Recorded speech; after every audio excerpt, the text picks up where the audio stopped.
I don't understand. They're trying to flesh one character out, and if they do such a good job with fleshing that one character out, I don't understand how you can call it bad writing per se. The movie was 2.5 hours, right? Yes. It's not like he didn't have enough time. And It's this not- movie could have benefited from being either shorter and more efficient, or longer and fleshing everything out. But why not have your cake and eat it too? Hungry. The movie spent time with things happening to their friends, and I didn't care. And I was like, well, it could have done without it. It's playing with horror tropes, man. And the friends always die. True, but don't you feel this movie tried to be more? Not on that front. No. Literally from the get-go, I was like, that person is going to go first. It was very up in front with which tropes he was playing with. It's fine to play with the genre. True, but it's inherently uninteresting to me when you have one good character and everybody around her being bad. And nothing more. Do you understand what I'm saying? It's a morality tale, Mass. This might come back for everything. No, inherently, Mass, it's a morality tale. The lines have to be a little bit sharper at times for it to work at the end. At the end, you can be in the gray zone. Danger zone. The journey to get there is a little bit more black and white. It even has a fairy tale nature. Even has like fairy tale drawings.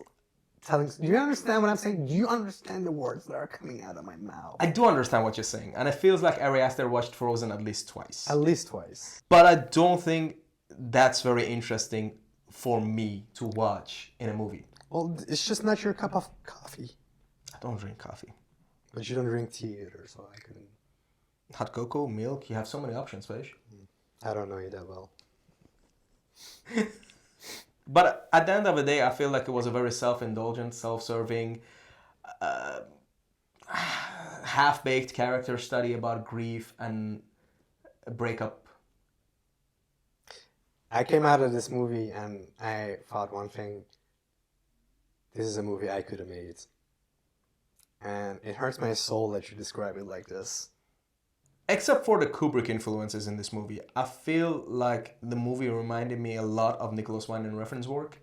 Because he's really self-indulgent and he really gets lost in his shots. And he forgets about the actors involved, the plot involved. It's just people staring.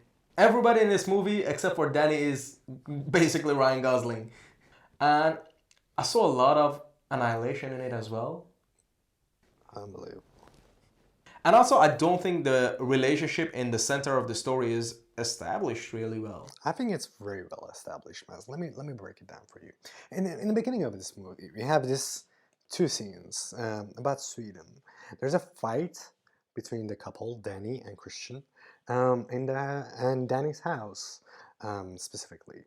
That scene is a very truthful scene, Maz. I'm a fan of less is more. You have movies that are, the whole movie is about the exploration of a relationship going down. Mm-hmm. You know? Blue Valentine comes to mind. Great movie. Ryan Gosling, the man. The one and only. It's the only one of him. It's the only one of him. But Blue Valentine comes to mind. That's the whole movie is about the exploration of this relationship breaking down. And how they got there, how the relationship started. This movie is not that. This is...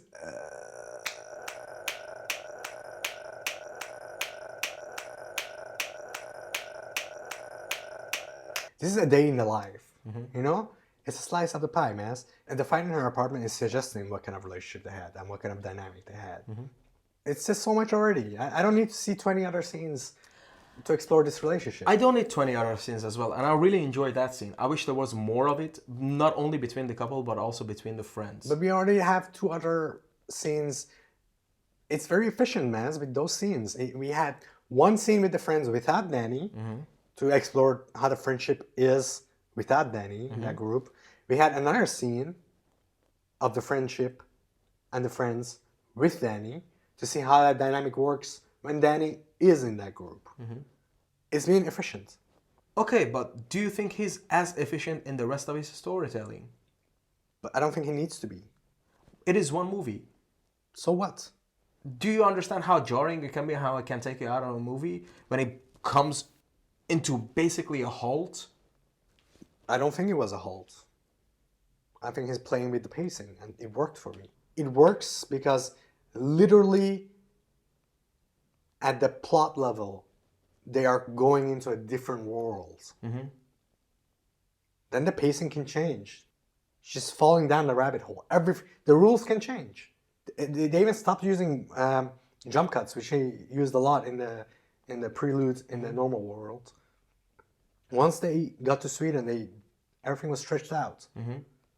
Also, the lighting when they were in the real world, usually it was either at dusk or at night.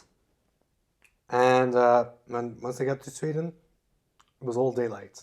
I understand what you're saying, but I do think this movie could have benefited from either being maybe 20 minutes shorter and be more efficient throughout, or just be maybe 10 to 15 minutes longer and be more deliberate in establishing the characters as well. Because there's a suicide scene in the beginning, which is really slow paced as well. And then it gets fast, and then gets slow again. It's a whole push and pull that really gets tiring for me. I think he's pick and choosing where to put his attention into, and that's what the director does. True, but when you're driving in a freeway and you choose to go 120 and then you slow down to 20, you cannot be mad that people behind you get angry.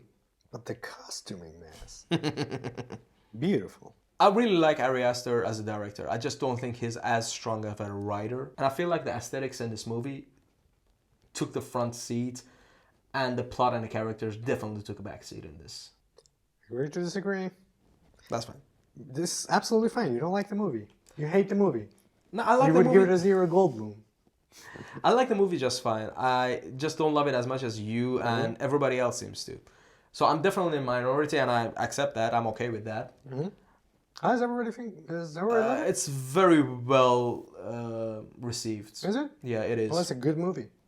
It is a good movie, and I think maybe the hype of the movie hurt it a little bit for me. Maybe, because I stay out of the hype, man. Yeah. Weirdly enough. Maybe I should have, managed my expectations before I went to the film. But yeah, I experienced it how I experienced it, and I want to be as clear and honest as I can about Absolutely. it. I do love Ari Aster as a filmmaker, and I really am interested in what he's going to do next. I am probably going to follow his career throughout. Once again, I might be wrong, but this is just how I experienced it. Hey, Maz, you absolutely are.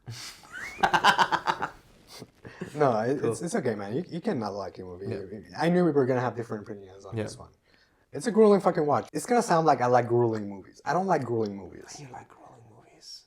I like grueling movies. You like grueling movies. You like well-made, soul-torturing, heart-shredding movies.